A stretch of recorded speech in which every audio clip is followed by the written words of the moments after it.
Assalamualaikum warahmatullahi wabarakatuh. Innal hamdalillah nahmaduhu wa nasta'inuhu wa nastaghfiruh wa na'udzu billahi min shururi anfusina wa sayyiati a'malina. Man yahdihillahu fala mudhillalah wa man yudlil fala hadiyalah. Asyhadu an la ilaha illallah wahdahu la syarikalah wa asyhadu anna Muhammadan abduhu wa rasuluh. Allahumma salli wa sallim ala nabiyyina Muhammad wa ala alihi wa ashabihi wa man sara ala nahjihi wa istanna bi sunnatihi ila yaumiddin. Wa ba'd. Allahumma 'allimna bima yanfa'una wanfa'na bima 'allamtana wa zidna 'ilman nafi'a. Allahumma faqihna fid din wa 'allimna at-ta'wil. Hadirin jamaah yang dirahmati Allah Subhanahu wa taala.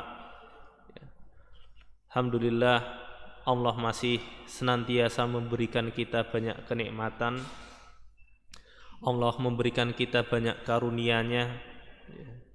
Dan di antara kenikmatan besar yang kita rasakan saat ini, Allah masih memberikan kita kesempatan, memberikan kita hidayah untuk bisa melaksanakan sholat subuh secara berjamaah yang kemudian dilanjutkan dengan mengaji. Maka ini sebuah nikmat yang luar biasa, karena bisa jadi tidak sedikit orang yang tidak diberikan kesempatan tersebut. Banyak orang di luar sana yang di pagi harinya, di waktu subuhnya malah belum terbangun, atau mungkin mereka terbangun tapi disibukkan dengan kesibukan-kesibukan yang lain. Sedangkan kita alhamdulillah pada pagi hari ini Allah beri kesempatan untuk beribadah, Allah beri kesempatan untuk mengaji. Apalagi berkumpulnya kita di dalam masjid untuk mempelajari ayat-ayat Al-Quran, itu merupakan sebuah keutamaan yang besar juga. Sebagaimana kata Nabi sallallahu alaihi wasallam, majtama'a qaumun fi baitin min buyutillah yatluna kitaballahi wa yatadarasuna bainahum illa nazalat alaihimus sakinah wa haffathumul malaikah wa dzakarahumullahu fi man 'indah. Kata Nabi sallallahu alaihi wasallam, tidaklah suatu kaum berkumpul di dalam rumah-rumah Allah, mereka membaca Al-Quran dan mempelajarinya, mempelajari Al-Quran, mempelajari agama, illa nazalat alaihimus sakinah, kecuali akan turun ketenangan. Jadi ada rasa ketenangan di dalam majelis ilmu. Hati kita merasa tenang. Ketenangan itu Allah yang memberikan. Wa haffathumul malaikah, dinaungi oleh para malaikat. Wa dzakarahumullahu fi man 'indah, dan Allah senantiasa menyebut-nyebut mereka, orang-orang yang hadir di dalam majelis ilmu, di hadapan makhluk yang berada di sisi Allah. Maka yang menyebut adalah Allah. Ini merupakan sebuah keistimewaan, sebuah keutamaan. Apalagi kita mengaji di pagi hari, waktu yang berkah, waktu yang dipenuhi keberkahan oleh Allah Subhanahu wa taala. Sampai Nabi sallallahu alaihi wasallam mendoakan dalam sebuah sabdanya, Allahumma barik li ummati fi bukuriha, ya Allah berkahilah umatku di pagi harinya. Maka di pagi hari ini kita mendapatkan keberkahan yang berlipat ganda. Hadirin yang dirahmati Allah Subhanahu wa taala, pembahasan kita pada pagi hari ini adalah tentang mukjizat Al-Quran. Mukjizat Al-Quran. Bapak Ibu yang dirahmati Allah Subhanahu wa taala, sebelum membahas tentang mukjizat Al-Quran, kita membahas terlebih dahulu tentang mukjizat. Apa yang dimaksud dengan mukjizat? Mukjizat apa, Pak? Mukjizat itu apa? Keajaiban. Mukjizat. Jadi para ulama mengartikan kata mukjizat. Mukjizat itu berasal dari bahasa Arab yang artinya dari kata a'jaza yu'jizu, yang artinya melemahkan atau membuat orang tidak mampu. Ya. Jadi kata mukjizat secara istilah adalah sesuatu luar biasa, ya, suatu hal luar biasa di luar kebiasaan manusia, ya, yang Allah berikan kepada para nabi dalam rangka menunjukkan kebenaran risalah dakwah yang dia bawa dan dalam rangka menantang, ya, menantang apakah musuh-musuh dakwahnya, apakah kaum-kaumnya bisa mendatangkan seperti yang didatangkan oleh Allah kepada nabinya ini. Itu namanya mukjizat. Sehingga seperti tadi melemahkan atau membuat orang tidak mampu. Karena mukjizat ya, sesuatu hal yang ajaib, ya tadi ajaib, hal yang luar biasa yang tidak mungkin dilakukan oleh orang lain, tidak mungkin dilakukan oleh orang biasa, ya, dan mukjizat hanya bisa dilakukan oleh para nabi. Hadirin yang dirahmati Allah, sebetulnya hal luar biasa itu sebetulnya tidak hanya diberikan Allah kepada para nabi. Kalau yang diberikan kepada para nabi hanya disebut dengan mukjizat, ada yang lainnya, hal luar biasa lain, ada yang namanya karomah. Karomah juga suatu hal luar biasa yang diberikan Allah kepada orang-orang pilihan, ya, orang-orang yang soleh. Nah, hanya saja terkadang ketika kita mendengar kata karomah apa? Karomahnya wali siapa? Bisa terbang. Terkadang yang ada di gambaran kita seperti itu, ya. Maka itu kurang tepat. Karomah itu banyak bentuknya, berupa pertolongan Allah kepada hambanya yang dipilih oleh Allah Subhanahu wa taala. Itu bisa disebut dengan karomah, sesuatu hal yang di luar nalar, ya. Seperti kalau disebutkan dalam Al-Qur'an ketika kisahnya Maryam, ya. Maryam ibunya Isa alaihi salam. Maryam ketika itu dirawat oleh Nabi Zakaria, ya. Maryam dirawat oleh Nabi Zakaria. Falamma dakhala 'alaiha Zakaria al-mihraba wajada indaha rizqa. Setiap Nabi Zakaria mendatangi Maryam, ya, datang ke tempatnya Maryam, kok mendapati rizki bermacam-macam, kok ada makanan, ada apa. Zakaria nanya kepada Maryam, wahai Maryam, ini apa? Dari mana? Kemudian kata Maryam, qalat hada min indillah, ini dari Allah.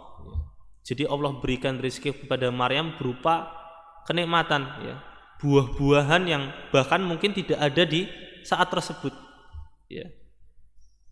Buah-buahan yang hanya ada di musim panas kok tiba-tiba ada, padahal saat itu sedang musim dingin, atau sebaliknya. Ini juga karomah, sesuatu yang di luar nalar, sesuatu yang di luar kebiasaan, ya. Berbedanya, ya, tadi kalau mukjizat hanya kepada nabi, kalau karomah bisa kepada selain para nabi di kalangan orang-orang yang soleh. Hadirin yang dirahmati Allah Subhanahu wa taala, kembali kepada pembahasan kita tentang mukjizat. Jadi yang namanya mukjizat Allah berikan kepada para nabinya sebagai bekal, ya, sebagai bekal di dalam berdakwah. Karena bagaimanapun nabi, ya, para rasul, para nabi, mereka mengemban amanah dakwah yang tidak mudah. Mereka mendakwahkan tauhid, mendakwahkan untuk mengesahkan Allah, untuk beribadah hanya kepada Allah, ya, dan pasti mengalami tantangan-tantangan, mengalami penentangan dari kaumnya, ya, sehingga Allah memberikan sebuah penguat berupa mukjizat sebagai bukti bahwa ini loh yang saya bawa memang betul-betul risalah dari Allah Subhanahu wa taala, ini buktinya, ya, berupa mukjizat. Hadirin yang dirahmati Allah Subhanahu wa taala, adapun mukjizat para nabi itu berbeda-beda, ya. Dan hampir semua nabi pasti memiliki mukjizat.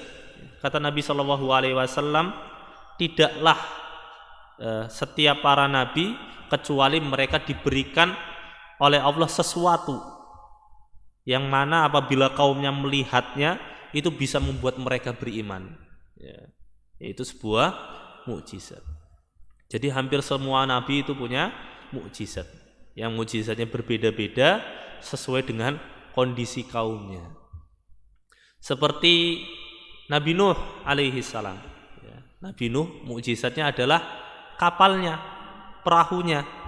Padahal ya, saat itu kondisi umatnya, kondisi alam di tengah-tengah masa Nabi Nuh itu sedang dalam keadaan kering, kemarau panjang, kekeringan, tidak ada hujan, ya, jauh dari laut, ya, jauh dari air yang banyak. Tapi Nuh membuat kapal. Ya, ini membuat orang-orang heran. Loh, Nuh, kamu ini ngapain kok buat kapal? Ya, ternyata kapalnya itu menjadi mukjizatnya Nabi Nuh alaihi salam. Begitu juga dengan Nabi Ibrahim. Ya, Nabi Ibrahim Allah beri mukjizat apa? Bisa tahan di dalam api. Ya, ketika dibakar oleh Raja Namrud, ya, ternyata api tidak mampu membakar Nabi Ibrahim. Allah berfirman, kuni bardan wa salaman ala Ibrahim. Wahai api, jadilah dingin dan keselamatan untuk Ibrahim. Ya, jadi ini mukjizatnya Nabi Ibrahim. Begitu juga dengan mukjizat yang lainnya. Nabi Musa alaihi salam, ya, salah seorang nabi yang paling banyak disebutkan kisahnya di dalam Al-Quran, paling banyak disebut namanya di dalam Al-Quran. Allah Subhanahu wa Ta'ala, ya, memberikan mukjizat kepada Nabi Musa berupa tongkatnya. Ya.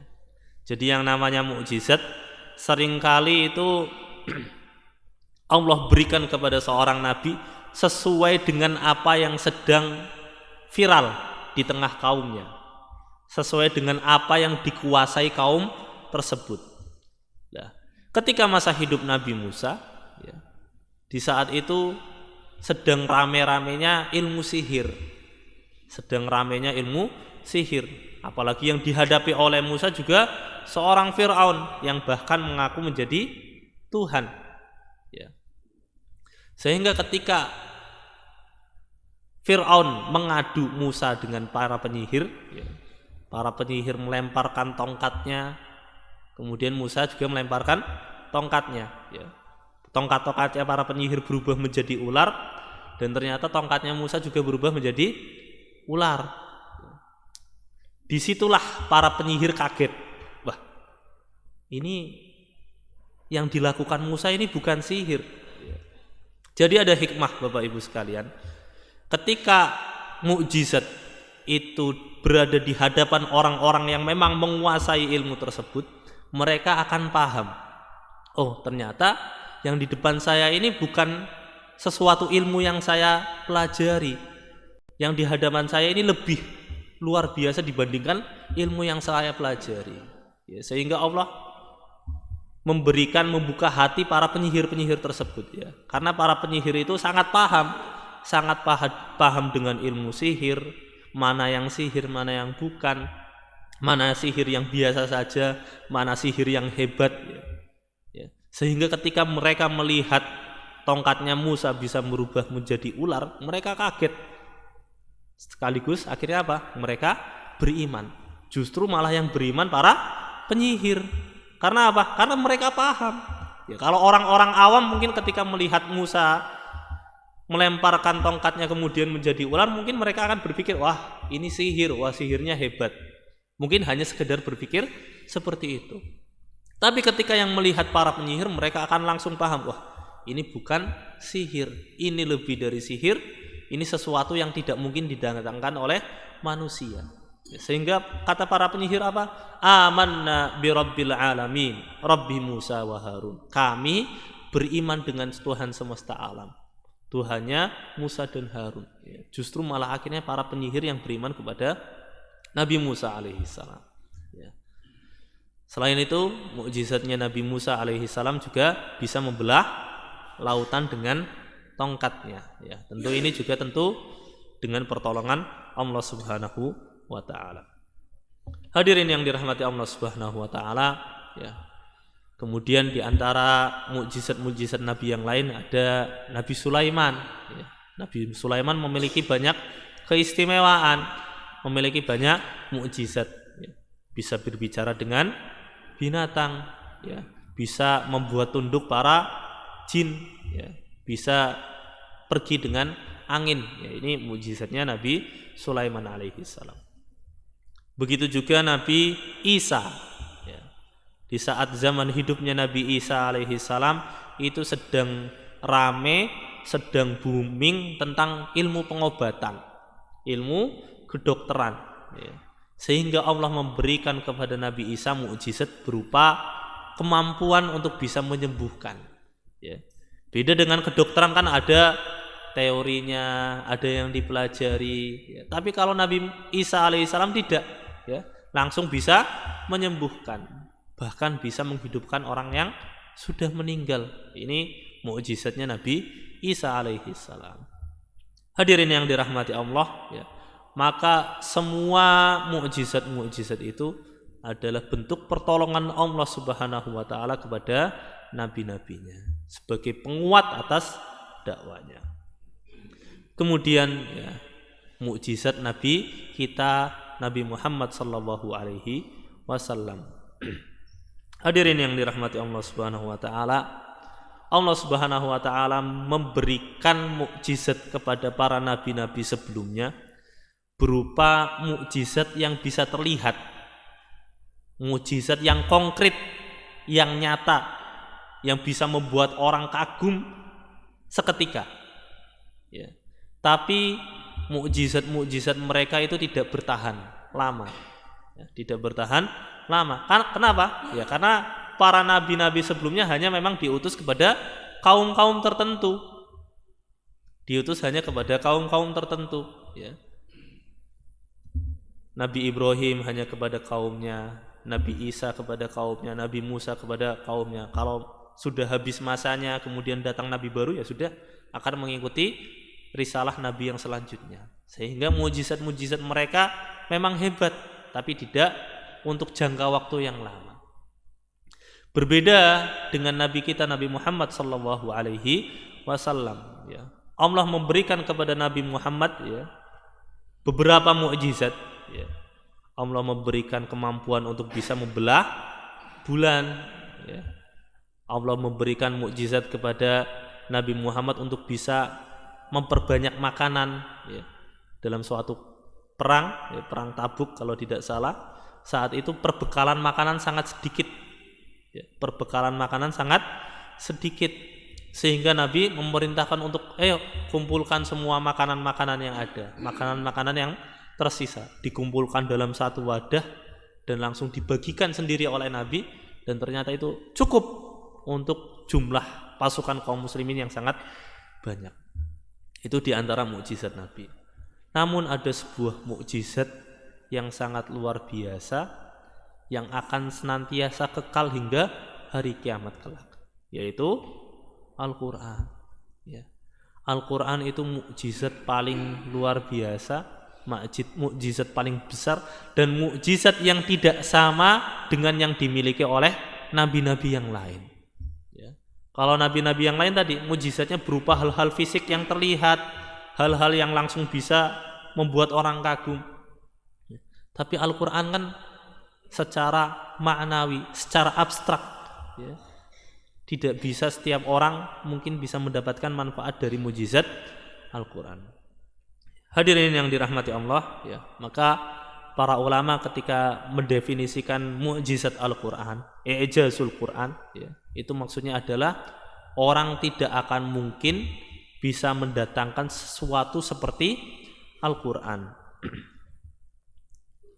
Sebagaimana firman Allah Subhanahu wa taala, la in ijtama'atil insu wal jinnu ala an ya'tu bimithli hadzal Qur'an la ya'tuna bimithlihi walau kana ba'duhum li ba'din dhahira. Ya, kata Allah Subhanahu wa taala, kalau seandainya semua makhluk, semua jin dan semua manusia, ya, mereka berusaha untuk mendatangkan seperti Al-Quran ini, ya, maka mereka tidak akan bisa mendatangkannya walau kana ba'duhum li ba'din dhahira, walaupun mereka semua itu bekerja sama. Ya. Jadi yang namanya Al-Quran itu sesuatu yang tidak mungkin bisa ditiru oleh orang lain. Hadirin yang dirahmati Allah, ya, sebagaimana nabi-nabi sebelumnya tadi, ya, Nabi Muhammad diutus oleh Allah Subhanahu wa taala di tengah kaum yang mereka sangat menguasai bahasa Arab. Sangat menguasai bahasa Arab dan sangat suka dengan sastra Arab. Sangat suka dengan syair. Sangat suka dengan puisi-puisi Arab. Ya. Bahkan di masa kehidupan Nabi SAW, ya, orang-orang Quraisy itu saling berbangga-bangga dengan kemampuan syair mereka. Ya. Bahkan sampai ada suatu pasar atau semacam suatu festival tahunan, ya, yang namanya Suk Ukaz, pasar Ukaz.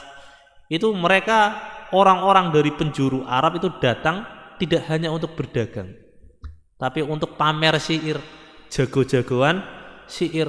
Ya, kalau zaman sekarang mungkin lomba puisi, lomba pantun semacam itu. Di pasar Ukat itu orang jago-jagoan syair. Ya, mana nanti syair-syair yang paling bagus, syair-syair yang paling menarik akan ditempel di dinding-dinding Ka'bah. Mereka sangat paham dengan bahasa Arab.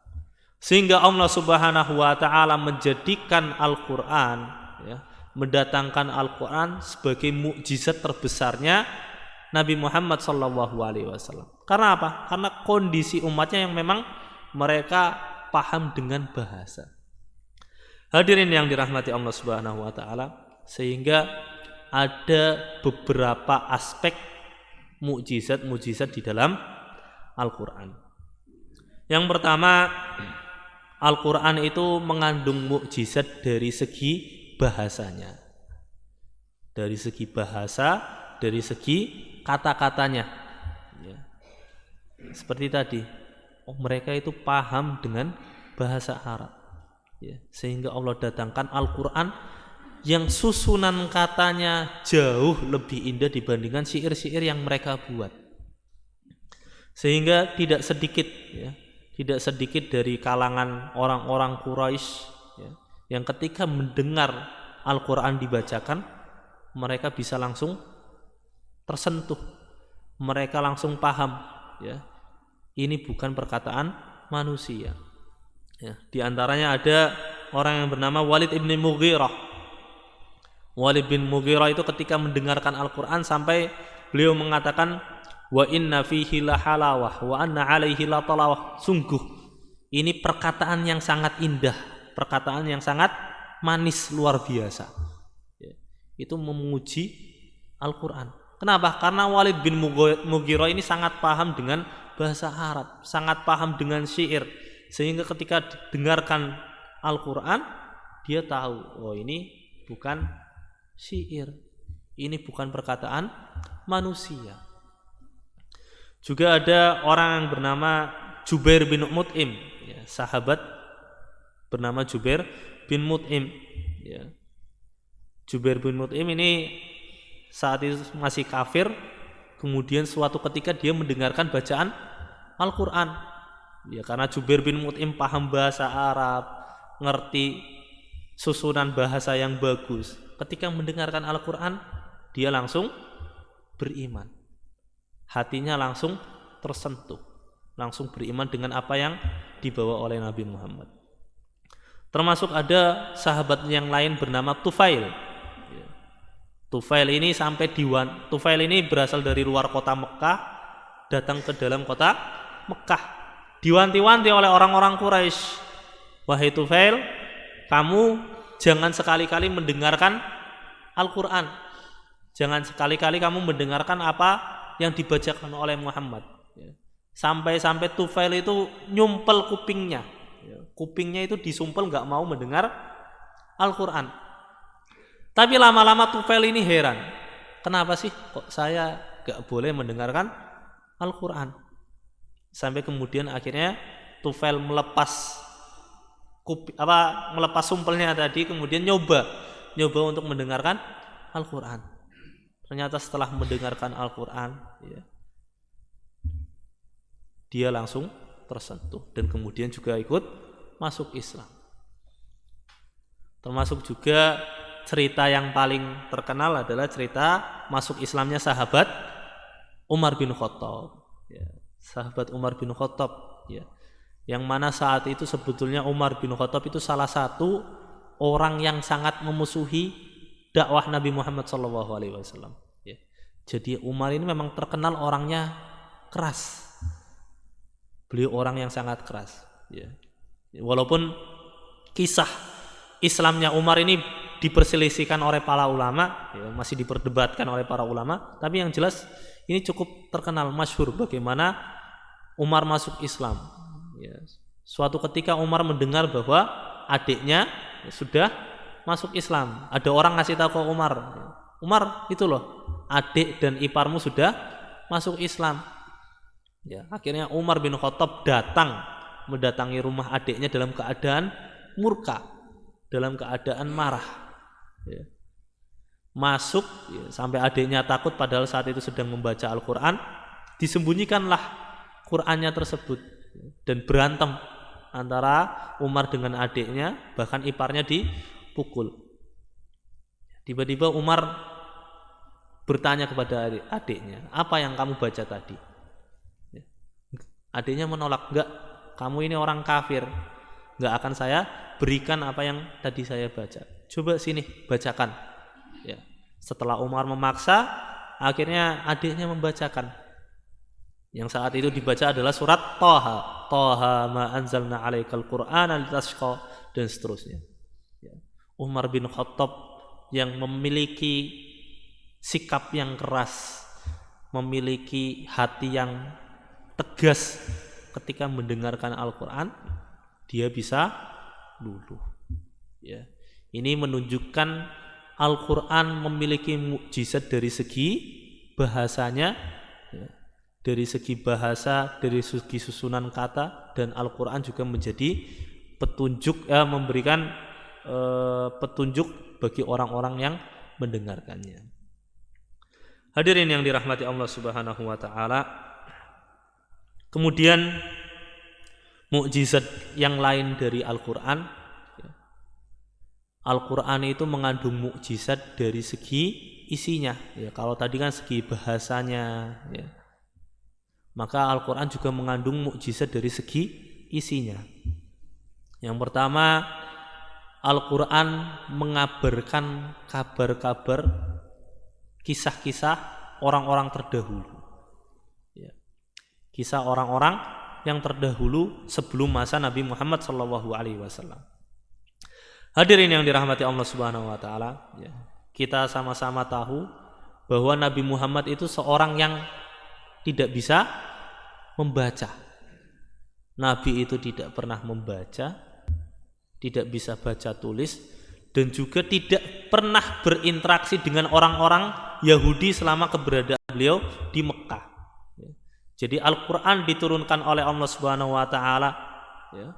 Kemudian Nabi berada di Mekah selama 13 tahun.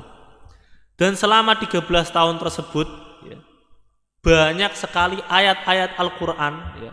Sebagian besar ayat-ayat Al-Quran adalah ayat-ayat Makkiyah, ayat-ayat yang turun sebelum Nabi Muhammad hijrah ketika beliau masih berada di Mekah, makanya disebut dengan ayat-ayat Makkiyah. Dan sebagian besarnya adalah ayat-ayat yang berbicara tentang kisah-kisah orang-orang dahulu, kisah-kisah Bani Israel, kisah Nabi Adam, ya, kisah para nabi dan lain sebagainya, yang mana itu tidak mungkin didapatkan oleh Nabi Muhammad SAW sendiri. Maka dengan adanya kisah-kisah tersebut, ya, itu menunjukkan bahwa Al-Quran adalah murni dari Allah Subhanahu wa ta'ala, ya. Jadi Nabi nggak pernah, ya, kalau di zaman sekarang kan misalkan ada orang mengaku-ngaku, wah saya tahu cerita tentang ini. Zaman sekarang sudah zaman modern, orang bisa dapat dari mana saja, bisa dapat dari HP, bisa dapat dari internet. Tapi di zaman seperti itu tidak, ya. Sehingga ketika Nabi Muhammad SAW hijrah ke Madinah, Orang-orang Yahudi yang berada di Madinah pun tidak mengingkari, ya. Mereka nggak ada yang mengatakan, wah, yang di dalam Al-Quran ini salah, kisah Nabi Musa yang ada di dalam Al-Quran itu nggak seperti itu. Enggak, mereka tidak ada yang mengatakan seperti itu. Mereka paham bahwa apa yang ada di dalam Al-Quran itu benar, yang ada di dalam Al-Quran itu memang benar dari Allah Subhanahu wa Ta'ala. Hanya saja mereka tidak mau beriman. Hadirin yang dirahmati Allah Subhanahu wa Ta'ala, ya. Bahkan saking istimewanya kisah-kisah yang ada di dalam Al-Quran, ya. Al-Quran menyebutkan kisah-kisah tersebut secara detail, ya. Tidak sama seperti yang disebutkan di dalam kitab-kitab Taurat ataupun kitab Injil. Jadi yang disebutkan di dalam Al-Quran itu lebih detail, ya. Di antaranya yang disebutkan oleh ada seorang ahli tafsir yang bernama Imam Ibnu Ashur. Imam Ibnu Ashur itu membuat sebuah penelitian dan menemukan sebuah fakta bahwa Al-Quran itu sangat detail ketika menjelaskan kisah-kisah di dalam kisah-kisah Nabi terdahulu. Contohnya ketika menjelaskan tentang kisah Nabi Yusuf alaihi salam. Nabi Yusuf alaihi salam hidup di mana? Di Mesir. Nabi Yusuf kan kemudian dibuang oleh para saudara-saudaranya, kemudian dipungut di Mesir. Ketika menyebutkan kisah Nabi Yusuf, Allah Subhanahu wa Ta'ala menyebutkan kata raja dengan sebutan Malik. Malik yang artinya raja. Itu di Mesir. Tapi ketika Allah Subhanahu wa Ta'ala menceritakan tentang kisah Nabi Musa alaihi salam, raja Mesir disebutkan dengan kata Fir'aun. Kok sama-sama di Mesir tapi penyebutannya kok beda? Yang satu di zaman Nabi Yusuf disebutnya dengan Malik, raja, yang di zaman Nabi Musa disebutkan dengan Fir'aun. Ternyata Ibnu Ashur mendapati bahwa ternyata Mesir saat itu, Mesir di saat zamannya Nabi Yusuf dipimpin oleh kerajaan yang berbeda dengan Mesir yang berada di zamannya Nabi Musa. Itu sedetail itu Al-Quran menceritakan tentang kisah-kisah Nabi terdahulu, ya. Dan banyak sekali kisah-kisah yang lainnya, ya. Yang mana kisah-kisah tersebut itu bisa menjadi pelajaran, ya. Menjadi pelajaran bagi orang-orang setelahnya, pelajaran bagi kita yang membaca dan mempelajarinya. Hadirin yang dirahmati Allah Subhanahu wa Ta'ala, kemudian mukjizat selanjutnya dari Al-Quran, ya, kalau tadi menceritakan tentang kisah-kisah orang-orang terdahulu, ya, di dalam Al-Quran Allah Subhanahu wa Ta'ala juga menceritakan atau meramalkan peristiwa-peristiwa yang akan terjadi di masa selanjutnya. Di antaranya adalah apa yang ada di dalam surat Ar-Rum. Di dalam surat Ar-Rum disebutkan gulibatir Rum fi adnal ardi wa min ba'di ghalabihim sayaglibun. Romawi kalah di sebuah tempat yang dekat dan mereka akan menang nanti fi bid'i sinin, dalam beberapa tahun. Hadirin yang dirahmati Allah, jadi saat itu, saat zaman Nabi sallallahu alaihi wasallam, ada dua kekuasaan besar. Ada dua kerajaan besar. Di timur ada Persia, di barat ada Romawi. Nah, orang-orang Quraisy itu mereka ngefans dengan orang-orang Persia. Kenapa? Karena mereka sama-sama orang musyrik, sama-sama orang yang menyekutukan Allah. Ya. Sedangkan orang Romawi sebagian besarnya adalah orang-orang Nasrani. Ya. Ada orang-orang Nasrani yang masih lurus, ya, walaupun mungkin banyak yang juga sudah menyimpang. Tapi orang-orang Romawi adalah orang-orang Nasrani, sehingga orang-orang Quraisy itu sangat ngefans dan mendukung orang-orang Persia. Maka di dalam ayat tersebut disebutkan gulibatir Rum, ya, Romawi itu kalah. Ya, orang-orang Quraisy saat itu sangat senang. Nih Muhammad jagoan kita menang. Ya. Ternyata Allah Subhanahu wa taala menurunkan ayat tersebut, gulibatir rum fi adnal ardi wa min ba'di ghalabihim sayaglibun fi bid'i sinin. Ya. Sekarang Romawi kalah. Tapi nanti Romawi akan menang fi bid'i sinin, hanya dalam beberapa tahun. Ya. Jadi kata bid'i sinin dalam bahasa Arab itu artinya beberapa tahun, yang artinya enggak lama lagi. Hanya rentang 2 sampai 9 tahun saja. Ternyata firman Allah Subhanahu wa taala itu menjadi nyata. Dalam waktu 7 tahun setelah ayat tersebut diturunkan, ternyata Romawi berhasil kembali menang. Ya, maka ini menunjukkan bahwa Al-Quran betul-betul dari Allah Subhanahu wa ta'ala, mukjizat dari Allah Subhanahu wa ta'ala. Begitu juga dengan surat Al-Lahab, surat yang menjelaskan tentang Abu Lahab. Abu Lahab pamannya Nabi Shallallahu Alaihi Wasallam. Surat ini adalah surat yang turun di awal-awal masa kenabian. Ya. Ketika Nabi Shallallahu Alaihi Wasallam naik ke Bukit Sofa, kemudian berkata kepada orang-orang Quraisy, wahai orang-orang Quraisy, kalau seandainya saya mengatakan bahwa di belakang bukit ini ada suatu pasukan yang akan menyerang kalian, apakah kalian akan percaya? Jadi Nabi ketika dulu mengawali dakwah jahriyah, dakwah terang-terangannya, menanyakan sesuatu yang memang orang Quraisy pasti akan menjawab ya. Maksudnya apa? Karena Nabi itu dulu tidak pernah berbohong, dikenal dengan orang yang sangat jujur.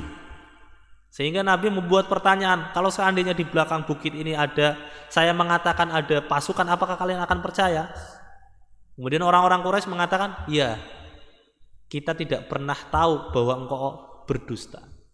Kita enggak pernah mendengar engkau berdusta, maka pasti kami percaya. Ternyata Nabi SAW melanjutkan perkataannya dengan dakwahnya. Ya. Maka aku datang memberikan peringatan kepada kalian tentang agama dan untuk menyerukan kepada beribadah kepada Allah. Ya. Kemudian pamannya, yaitu si Abu Lahab tadi, mengatakan kepada Muhammad, tabban laka ya Muhammad, celaka kamu wahai Muhammad, alihada jama'atana, apakah untuk ini kamu mengumpulkan kita? Ya. Jadi Abu Lahab saat itu langsung menentang keponakannya sendiri. Padahal Muhammad itu tidak pernah berbohong sebelumnya. Ya. Sehingga Allah Subhanahu wa taala menurunkan surat Al-Lahab ini, tabbat yada abi lahabi wa tab. Ya, sampai akhir, yang mana di ayat tersebut menunjukkan kekafirannya Abu Lahab. Padahal saat itu Abu Lahab masih hidup, ya. Masih hidup dan bisa jadi, ya mungkin kalau logika orang saat itu bisa jadi dia akan masuk Islam, bisa jadi, ya, bisa jadi. Tapi ternyata Allah memberikan surat yang menyatakan bahwa Abu Lahab ini pasti akan mati dalam keadaan kafir. Dan ternyata isi surat tersebut benar. Ya. Sampai ada salah seorang perempuan, ya, salah seorang sahabiah yang dia masuk Islam karena membuktikan surat Al-Lahab ini. Ya. Oh, ternyata Al-Quran itu benar. Buktinya apa? Surat Al-Lahab ini sudah ada dari dulu, dan baru kemarin Abu Lahab itu meninggal, dan dia meninggal dalam keadaan kafir. Tapi kabarnya sudah dikabarkan oleh Allah Subhanahu wa taala sejak dahulu kala.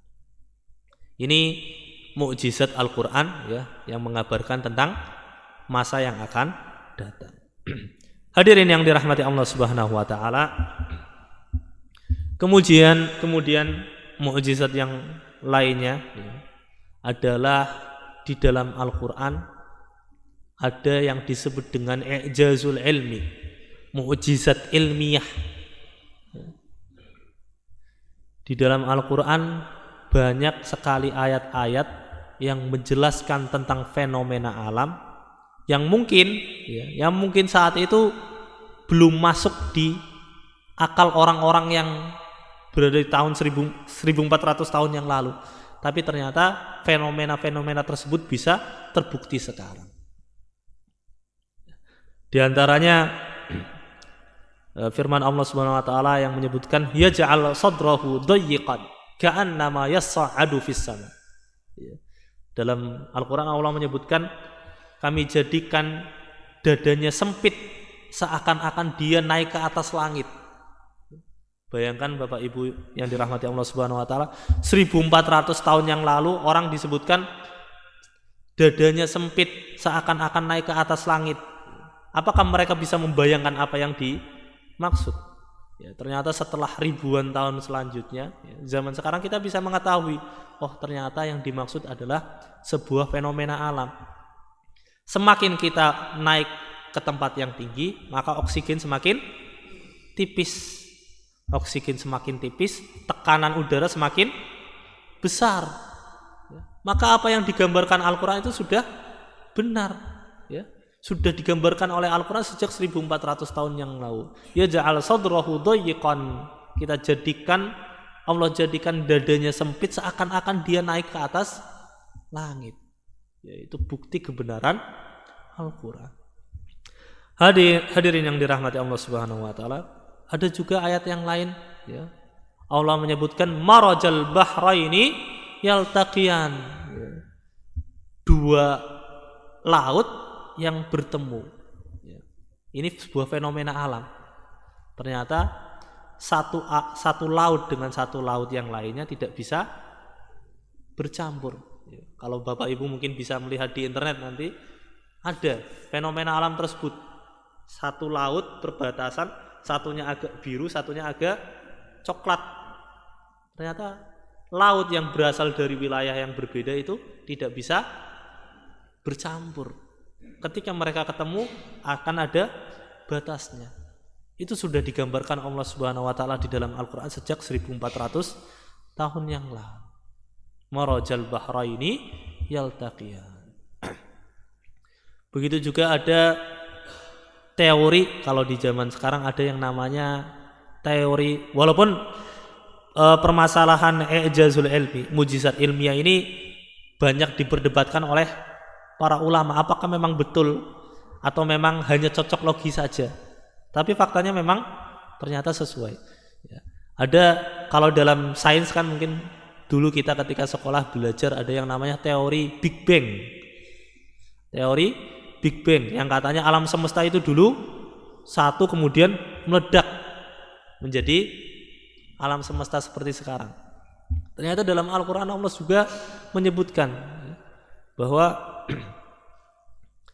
bahwasanya langit dan bumi itu kanata ratqan fafatakna,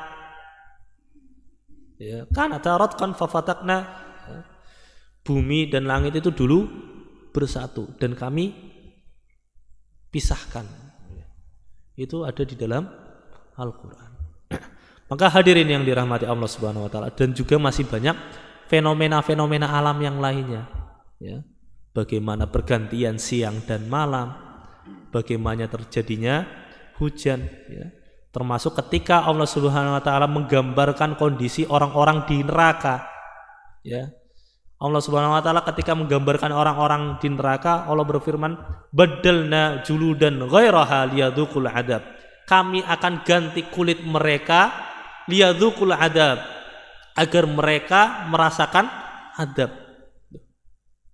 Kan kulit dibakar oleh api neraka, hangus. Kemudian Allah ganti dengan kulit yang baru, liyadzuqul adab, agar dia merasakan adab. Ternyata di dalam dunia ilmiah sekarang pun itu terbukti. Kalau kulit terbakar, jaringan kulitnya rusak, maka bisa mati rasa. Kulit kalau kebakar atau jaringan kulitnya sampai rusak itu bisa mati rasa. Gak lagi akan jadi kebas, gak kerasa. Makanya Allah menyebutkan badalna juludan, ghairaha. Kita ganti kulitnya dengan kulit yang baru, liyadzuqul adab, agar dia terus menerus merasakan siksaan dari Allah Subhanahu wa taala. Ini fenomena alam yang terbukti ada di dalam Al-Quran. Gak mungkin hal-hal seperti ini dikarang oleh Nabi Muhammad. Ya, banyak orang yang menyebutkan, wah, Muhammad itu ngarang Al-Quran. Al-Quran itu karangannya Nabi Muhammad. Ya. Maka dengan bukti-bukti tadi, mukjizat-mukjizat tadi, itu menunjukkan ketidakmungkinannya hal tersebut. Ya. Menunjukkan bahwa Al-Quran murni dari Allah Subhanahu wa Ta'ala. Hadirin yang dirahmati Allah Subhanahu wa Ta'ala, kemudian mukjizat yang lain dari Al-Quran, bahwa Allah Subhanahu wa Ta'ala akan senantiasa menjaga kemurnian Al-Quran. Wa inna nahnu nazzalna dzikra wa inna lahu lahafidun. Dan kamilah yang menurunkan ad-dzikra, yaitu Al-Quran, wa inna lahu lahafidun, dan kami yang akan menjaganya. Jadi yang namanya Al-Quran itu satu-satunya kitab yang akan senantiasa terjaga hingga hari kiamat kelak. Ya, bahkan di zaman modern ini sudah banyak, ya, banyak peneliti-peneliti, bahkan peneliti-peneliti Barat yang menyatakan hal tersebut. Ya, mereka mendapati bahwa Al-Quran itu satu-satunya manuskrip kuno yang terjaga dan terus diwarisi. Nggak ada kitab-kitab yang lain itu terus terjaga sebagaimana terjaganya Al-Quran. Ya. Dan di antara bentuk penjagaan Al-Quran, ya, Allah Subhanahu wa Ta'ala sebetulnya menjadikan Al-Quran itu mudah untuk dihafal. Ya. Allah Ta'ala berfirman, walaqad yassarnal Qur'ana lidzikri fahal mim mudzakir. Ya. Dan sungguh telah kami jadikan Al-Quran itu mudah untuk diingat. Fahal mim mudzakir. Ya. Maka siapa yang mau mengingatnya, siapa yang mau menghafalnya. Hadirin yang dirahmati Allah Subhanahu wa Ta'ala, jadi yang namanya Al-Quran itu akan senantiasa Allah jaga, senantiasa Allah jaga kemurniannya. Jika kita melihat dalam sejarah, ya, yang namanya dunia Islam itu kan, dinamika dunia Islam kan berubah-ubah. Ya. Suatu ketika Islam berkuasa, di masa yang lain Islam di bawah tertindas. Ya. Tapi yang namanya Al-Quran selalu ada, berbeda dengan kitab-kitab terdahulu. Maka hadirin yang dirahmati Allah Subhanahu wa Ta'ala, ya, kita sebagai umat Islam, ya, memang sebetulnya kita menjaga Al-Quran atau tidak, kita ngaji Al-Quran atau tidak, itu tidak penting untuk Al-Quran, tidak penting untuk Allah. Ya. Mau kita yang hafal Quran atau tidak, ya. Saya seringkali menasihati anak-anak, santri-santri, Mas, kita itu Al-Quran itu enggak butuh untuk kita hafal. Al-Quran itu enggak butuh untuk kita jaga. Karena dari sananya Al-Quran itu sudah dijaga oleh Allah Subhanahu wa Ta'ala. Al-Quran itu senantiasa terjaga hingga ke hari kiamat. Mau kita ngafal Quran atau tidak, mau kita ngaji Al-Quran atau tidak, itu enggak penting untuk Al-Quran. Tapi yang penting dan yang butuh itu sebetulnya kita. Kita itu butuh untuk berkontribusi untuk menjaga Al-Quran. Kita itu butuh berkontribusi untuk mendapatkan pahala dengan menjaga Al-Quran. Dengan apa? Dengan kita menghafal, dengan kita ngaji, mempelajari Al-Quran.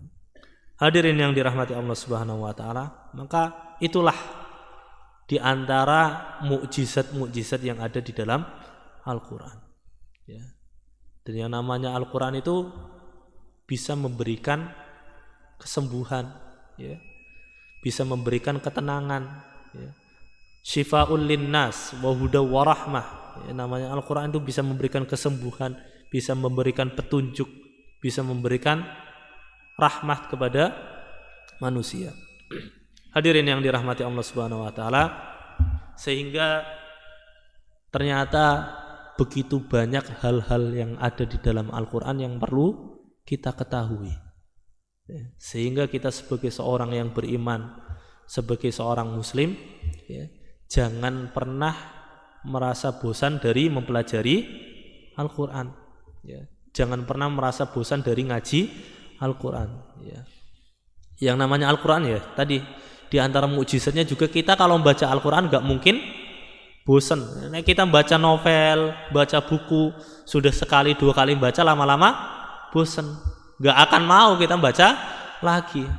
Tapi Al-Quran memang ketika kita baca, kita gak akan bosan, besok pasti baca lagi, Nanti maghrib baca lagi, subuh sudah baca, maghrib sudah baca lagi, besoknya baca lagi, akan seterusnya demikian. Kita tidak akan pernah merasa bosan. Capek iya, capek. Kadang kita baca Quran itu 3 menit sudah ngantuk, sudah capek. Itu wajar karena ya Al-Quran sesuatu yang besar, juga pasti ada godaan yang lebih besar. Pasti setan menggoda kita untuk ngantuk. Beda dengan kita baca koran, kadang 1 jam, 2 jam itu asik. Tapi kan kalau besok suruh baca koran yang sama, apakah kita mau? Tentu tidak mau. Kita baca di sosmed, asik bisa sampai 2 jam, 3 jam scroll di Facebook dan lain sebagainya. Kita baca-baca. Ya, kita seru baca dalam waktu yang lama. Tapi apakah besok kita akan membaca berita yang sama? Tidak mungkin. Ya. Berbeda dengan Al-Quran. Kita baca hari ini, besok pasti akan membaca lagi. Bahkan para ulama, ya, mereka membaca Al-Quran terus menerus. Karena apa? Ya. Semakin sering kita membaca Al-Quran, ya, semakin banyak ilmu yang kita dapatkan, semakin banyak hidayah yang bisa kita dapatkan. Apalagi kalau kita membacanya dengan dipelajari, dengan difahami, ya. Sebagaimana para ulama, ya, para ulama menyebutkan, ya, mereka membaca Al-Quran terus menerus, ya, karena setiap kali mereka membaca dan mempelajari Al-Quran, ya, padahal mereka sudah mempelajari berkali-kali, setiap mereka membaca Al-Quran lagi, pasti mereka akan mendapati sesuatu yang baru. Pasti mereka mendapatkan ilmu yang baru. Ya. Ada seorang ustadz menyebutkan, saya baca surat Yusuf, mempelajari tentang kisah Nabi Yusuf itu sudah berkali-kali. Bahkan sudah berkali-kali saya ajarkan, saya isi ngaji dengan kisah itu. Tapi kok setiap saya membaca buku lagi, baca kitab tafsir lagi yang membahas tentang kisah Nabi Yusuf, kok seakan-akan ada hal yang baru yang saya dapatkan. Ya.